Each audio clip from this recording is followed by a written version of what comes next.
श्री अमानतुल्लाह खान जी। अध्यक्ष जी, मैं आपका शुक्रिया अदा करता हूं कि इतने अहम मुद्दे पर आपने मुझे बोलने का मौका दिया।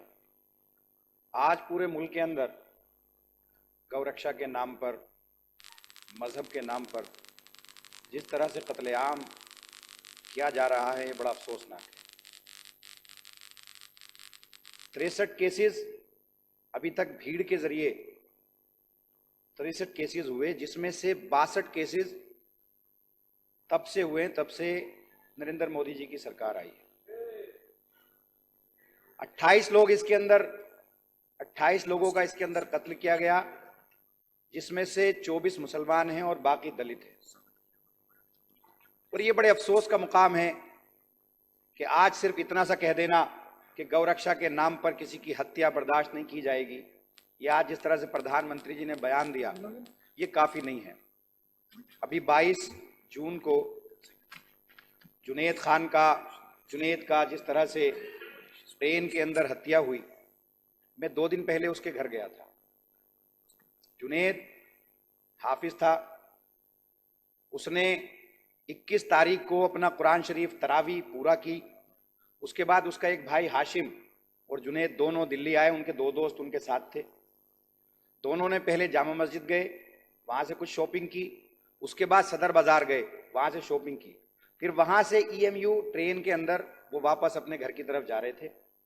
बल्लभगढ़ में उनका घर है, बल्लभगढ़ में एक गांव है, उसके अंदर उनका घर है।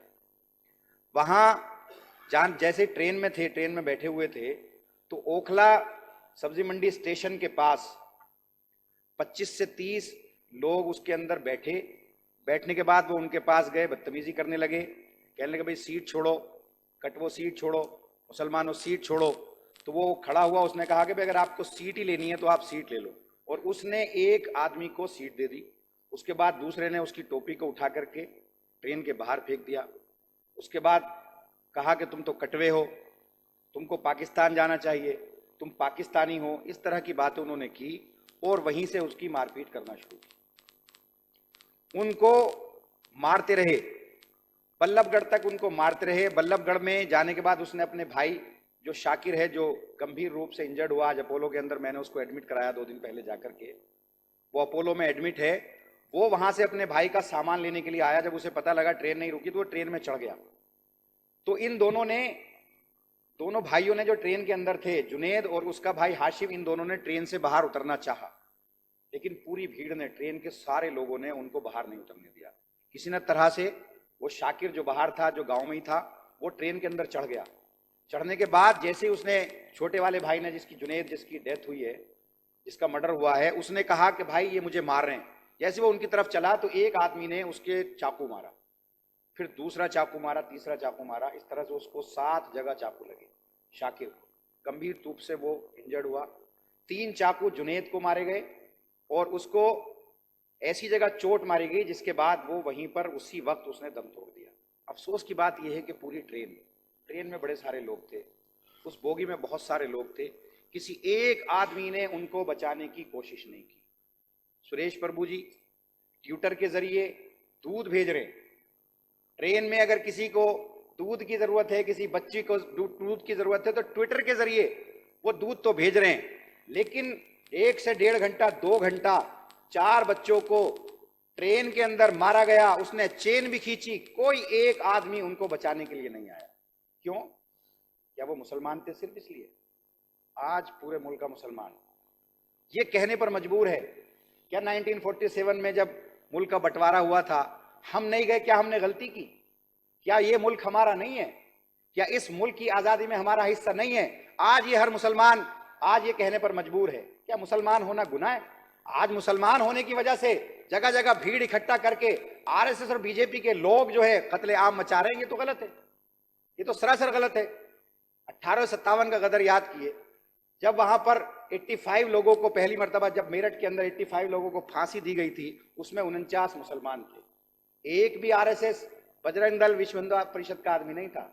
1925 में RSS बन गई थी, 23 साल तक ये मूवमेंट चला आजादी का, उसमें एक भी RSS का आदमी आजादी के मूवमेंट में हिस्सा नहीं लिया। 1942 में जो इनके एक बड़े लीडर है अटल बिहारी वाजपेयी जी, जब ये तहरीक चल रही थी कि अंग्रेजों भारत छोड़ो अभियान चल रहा था, उस वक्त में आगरा से कुछ लोगों को गिरफ्तार किया गया। उसमें अटल बिहारी वाजपेयी जी भी गिरफ्तार हो गए। तो अटल बिहारी वाजपेयी जी ने कहा कि मैं इस तहरीक का हिस्सा नहीं हूं, मैं तो अंग्रेजों के साथ हूं, मैं अंग्रेजों से लड़ाई लड़ना नहीं चाहता, मैं आजादी के लड़ने वालों के साथ नहीं हूं। उन्होंने एफिडेविट दिया। एफिडेविट देने के बाद उनकी जमानत हुई, जेल से छोड़ा गया। ऐसे ही एक मर्तबा आगरा के अंदर अंग्रेज हुकूमत का झंडा जलाया गया, जिसमें एक मुसलमान भाई था, एक हिंदू भाई था। उनके खिलाफ गवाही देने वाले अटल बिहारी वाजपेयी थे। ये सेशन कोर्ट का ये जजमेंट है। उसमें कहा गया जिस आदमी ने इन दोनों के खिलाफ गवाही दी, इस बुनियाद पर इनको गिरफ्तार किया गया, उस आदमी का नाम अटल बिहारी वाजपेयी है, जो आरएसएस से ताल्लुक रखता है। आज ये लोग हमको प्रमाण दे रहे हैं कि हम हिंदुस्तानी हैं, हम देशभक्त हैं। वो लोग जिन लोगों ने इस लड़ाई को लड़ा, इस मुल्क को आजाद किया, आज उनको ये देशद्रोही कहने पर मजबूर है, आज उनको ये मार रहे हैं, पीट रहे हैं, तो ये तो गलत है, ये नहीं होना चाहिए। और अगर इस तरह की चीजें नहीं रुकी तो ये मुल्क के लिए अच्छा नहीं होगा। इस मुल्क में आज बताइए आप, क्या ये इस हालत में है कि 25 करोड़ मुसलमानों को इस मुल्क से हटा दिया जाए या भेज दिया जाए? अगर आप नहीं है इस हालत में तो ये चीजें पैदा क्यों कर रहे हैं? आज एक तबका जब आसानी के साथ में अपने इस मुल्क में रहना चाहता है, अमन के साथ रहना चाहता है, तो आप उनको क्यों परेशान कर रहे हो, क्यों आप उनको मारपीट कर रहे हो? और ये जो 23 मुकदमे दर्ज हुए हैं, 23 मुकदमों में आरएसएस, बीजेपी, बजरंग दल, विश्व हिंदू परिषद के लोगों के नामजद हैं। ये लोग इस मुल्क के अंदर अफरा तफरी फैला रहे हैं। और इस तरह से हमारे इस मुल्क में रहने के लिए हम आईन है, हमारा कानून है, हमारे कानून ने हमको इजाजत दी है, आईन ने हमको इजाजत दी है कि इस मुल्क के अंदर हम अपने हिसाब से रहेंगे। क्या पहनेंगे ये हमको हक है, क्या खाएंगे ये हमको हक है, किस मजहब को ये हम अपनाएंगे ये हमको हक है।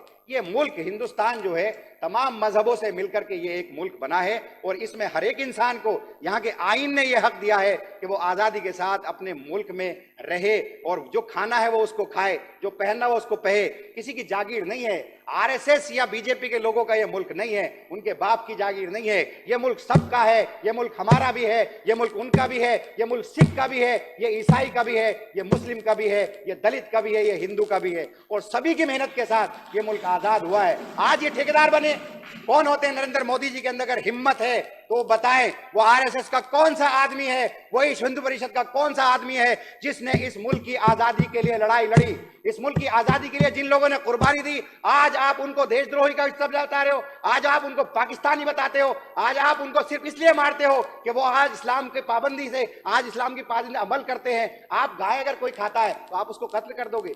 एक बच्ची को अगस्त 2016 के अंदर मेवात के अंदर एक बच्ची को सिर्फ इसलिए कत्ल कर दिया गया कि वो कत्ल किया, रेप कर दिया गया उसका, कि वो जो है बीफ खाती है, वो गाय खाती है, सिर्फ इसलिए 14 साल की बच्ची को कत्ल कर दिया। ये हो क्या रहा है?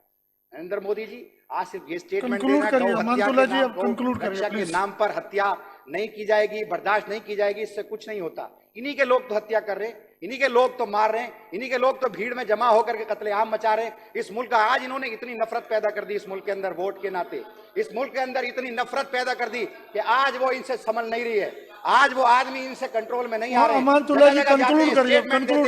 गौ रक्षा के नाम पर मुसलमानों का कत्लेआम करो, गौ रक्षा के नाम पर मुसलमानों को मारो, तो ये तो गलत है। किसी एक जाति के लोगों को, किसी एक मजहब के लोगों को आप मुस्तकिल टारगेट करते रहो तो ये अच्छी बात नहीं है। इन्हीं बातों के साथ मैं अपनी बात को खत्म करता हूं। शुक्रिया।